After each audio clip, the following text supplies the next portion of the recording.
The longest mile. Colon. Highway 76 stretched endlessly into the night, its smooth asphalt a black ribbon cutting through desolate fields and shadowy woods. It was a road that had carried countless travelers to their destinations. But tonight, it would carry one man, Alex Hart, into the most terrifying journey of his life. Alex was a freelance journalist driving back to New York after covering a crime story in Ohio. The adrenaline of the scoop had worn off, replaced by a bone-deep weariness. His coffee cup was empty, his playlist had looped twice, and the neon green glow of his dashboard clock showed 12:13 a.m. As he drove, the air inside the car felt heavier, the hum of the engine drowned by the oppressive silence of the surrounding night. Alex didn't believe in the supernatural. But tonight, he was about to. The first sign that something was wrong came in the form of a shadowed figure standing at the edge of the road. Alex's headlights illuminated her, a woman in her late 20s, dressed in a torn white dress, barefoot, and clutching something close to her chest. Her face was pale, her hair wild, and her eyes, those eyes, looked hollow and desperate. Alex had been taught better than to pick up hitchhikers, but something about her seemed off. Yet, he couldn't just leave her there. He rolled down his window slightly as he slowed the car. "You okay? Need help?" The woman nodded, her lips trembling as she mouthed, "Please." Against his better judgment, Alex unlocked the doors. She climbed into the passenger seat, clutching a ragged teddy bear. She smelled faintly of damp earth, and her bare arms were covered in scratches. "What's your name?" Alex asked, trying to keep his voice steady. "Lila," she whispered, staring straight ahead.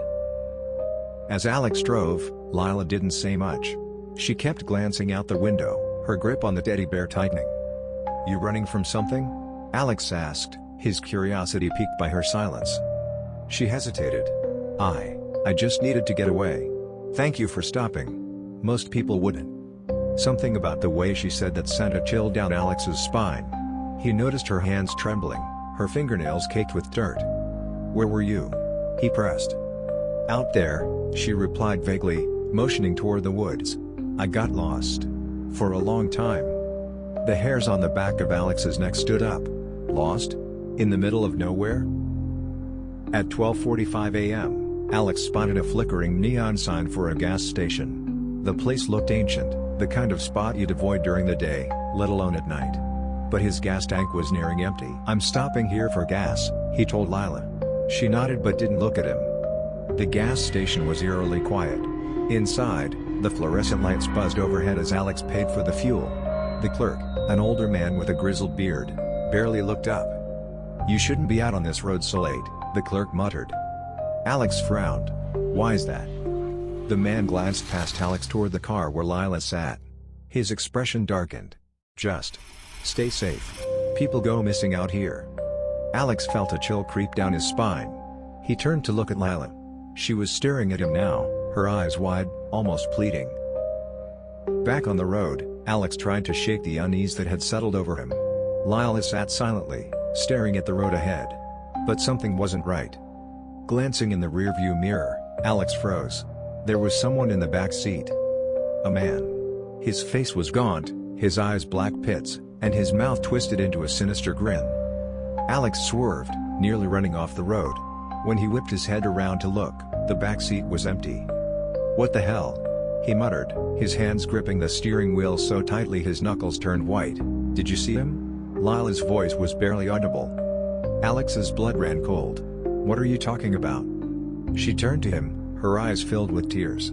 "He follows me. He won't let me go." The air inside the car grew frigid, and the headlights flickered. "Hello," guttural growl echoed from somewhere outside. Alex's pulse raced as he pressed harder on the gas pedal. "Who is he?" Alex demanded, his voice shaking. He was my fiancé," Lila confessed. "We had an argument. I ran into the woods, and he followed me. But he's not him anymore. He's something else." "What does he want?" She shook her head, clutching the teddy bear tighter. "He wants me. And now. He wants you too." As they drove, the darkness outside seemed to grow thicker, almost tangible. Shadows danced in the periphery, and Alex could hear faint whispers. The car suddenly sputtered. The engine coughed and died, leaving them stranded in the middle of the highway. "No, no, no," Alex muttered, frantically turning the key. Lila's eyes widened in terror. "He's coming." From the shadows, a figure emerged. It was the man from the rearview mirror. His movements were unnatural, his joints bending in ways they shouldn't. His smile was too wide, his teeth sharp and glinting in the moonlight. Alex grabbed a tire iron from the trunk. "Stay in the car," he told Lila. The man laughed, a hollow, echoing sound. "You can't stop me," he rasped.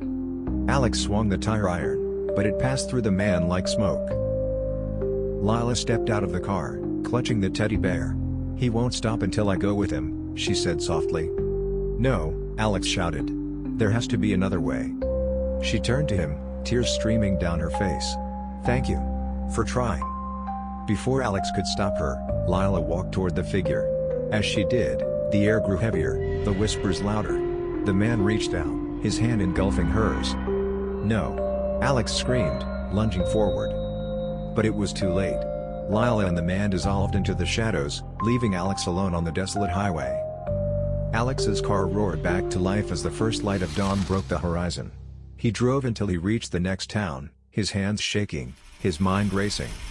When he told the local police about Lila, they exchanged uneasy glances.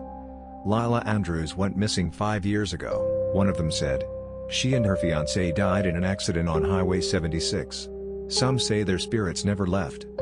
Alex stared at them in disbelief. The teddy bear she had held was sitting on his passenger seat. To this day, Alex avoids Highway 76. And when he does find himself driving at night, he can't help but glance in the rearview mirror, hoping he won't see those hollow eyes again. The Last Ride. The clock read 11:47 p.m. Jake Morrison tightened his grip on the steering wheel, the hum of his car the only sound as he sped along Interstate 34. He had spent the weekend visiting friends in Denver and was now heading home to Kansas City.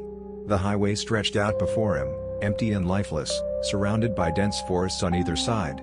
The orange glow of the streetlights had faded miles ago, leaving nothing but the car's headlights to pierce the darkness. Jake had always loved driving at night, finding comfort in the solitude. But tonight felt different. The air inside the car was heavy, the shadows along the road seemed to shift, and an inexplicable unease gnawed at the edge of his thoughts. The first hour passed uneventfully. Jake's playlist shuffled through old rock songs, his coffee thermos keeping him alert. But as the clock ticked past 1 a.m., he noticed something ahead. A figure stood by the side of the road, barely visible in the dim light. Who the hell would be out here at this hour? Jake muttered. As he approached, the figure became clearer, a man wearing a tattered leather jacket and jeans, his head bowed and a duffel bag slung over his shoulder. He held out his thumb, signaling for a ride. Jake hesitated. He'd heard enough horror stories about hitchhikers to know better, but something about the man's slumped posture and desperate stance tugged at his conscience. He pulled over. The man approached the passenger side, his face still obscured by the darkness. Jake rolled down the window slightly. "Need a lift?" he asked cautiously. "Yeah, if you don't mind," the man replied, his voice gravelly but calm. "Just a few miles up the road." Jake unlocked the door. The man climbed in, setting his duffel bag on the floor. As the car started moving, Jake stole a glance at his passenger. The man's face was pale, his eyes hollow and rimmed with dark circles. He looked tired, almost sick.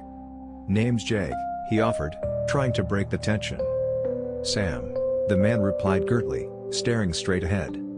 Jake waited for him to elaborate, but Sam didn't. The silence grew heavier, broken only by the faint drone of the engine. "Where you headed?" Jake asked. "Nowhere special," Sam said, his tone flat. "Just trying to get away." Jake's grip tightened on the wheel. "From what?" Sam didn't answer. The miles rolled by in uneasy quiet. Jake couldn't shake the feeling that something was off. The air inside the car seemed colder, and every so often, he thought he saw movement in the corner of his eye. "Turn left up ahead," Sam suddenly said. Jake frowned. "That's not the highway." "Trust me," Sam said, his voice calm but insistent. Against his better judgment, Jake complied. The road they turned onto was narrow and winding, the trees pressing closer on either side. The headlights barely illuminated the asphalt, which was cracked and overgrown with weeds. "Where are we going?" Jake asked, his voice tense. Sam finally turned to look at him. His eyes were darker than they had been before, almost black. "You shouldn't have stopped." Jake's chest tightened. "What are you talking about?" "This road." It's not meant for the living, Sam said, his voice eerily steady. And now that you're on it, you can't turn back. Jake slammed on the brakes, his heart racing. What the hell are you talking about? Get out of my car. Sam didn't move. Instead, he reached into his duffel bag and pulled out a tattered map. He spread it on the dashboard, and Jake's blood ran cold. The map didn't show cities or highways. It showed a single road winding through darkness, with markings that looked more like scratches than writing. You're on the Black Mile now, Sam said. It's a place that doesn't exist. But it finds you. Jake's head spun. This is insane. I'm going back. He threw the car into reverse, but the headlights illuminated nothing but an endless stretch of road. The highway he had turned off was gone. Drive, Sam said. Jake had no choice. He drove, his pulse pounding in his ears. The road seemed alive, twisting and turning in impossible ways. Shadows darted across the trees, and faint whispers filled the air. What is this place? Jake demanded. It's a trap, Sam replied. A place that feeds on fear. It lures travelers like you, people alone, people who won't be missed. Jake's hands trembled on the wheel. How do we get out? You don't, Sam said grimly. Not unless it lets you.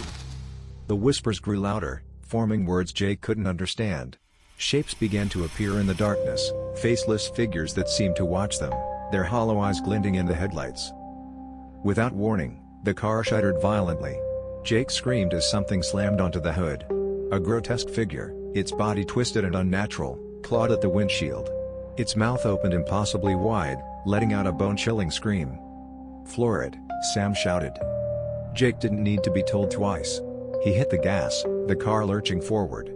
The creature was flung off, disappearing into the darkness, but more appeared along the road, their shrieks echoing in the night. What are they? Jake yelled. Shadows of the lost, Sam said. People who didn't make it out.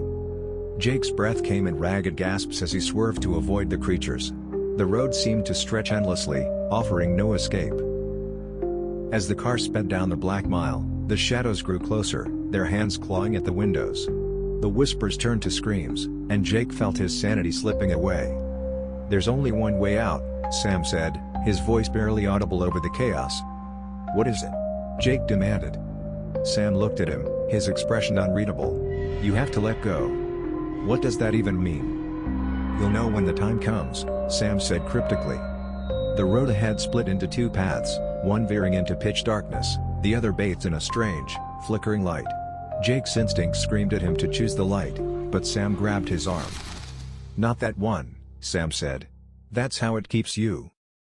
Jake veered into the darkness, his heart pounding. The car shook violently as the whispers reached a deafening crescendo. Hold on, Sam shouted. The car plunged into the void, and for a moment, there was nothing, no light, no sound, just an endless, suffocating blackness. Then, with a jolt, the car reappeared on the highway. The familiar hum of the engine returned, and the dense forest gave way to open fields. Jake pulled over, his hands shaking. He turned to Sam, but the passenger seat was empty.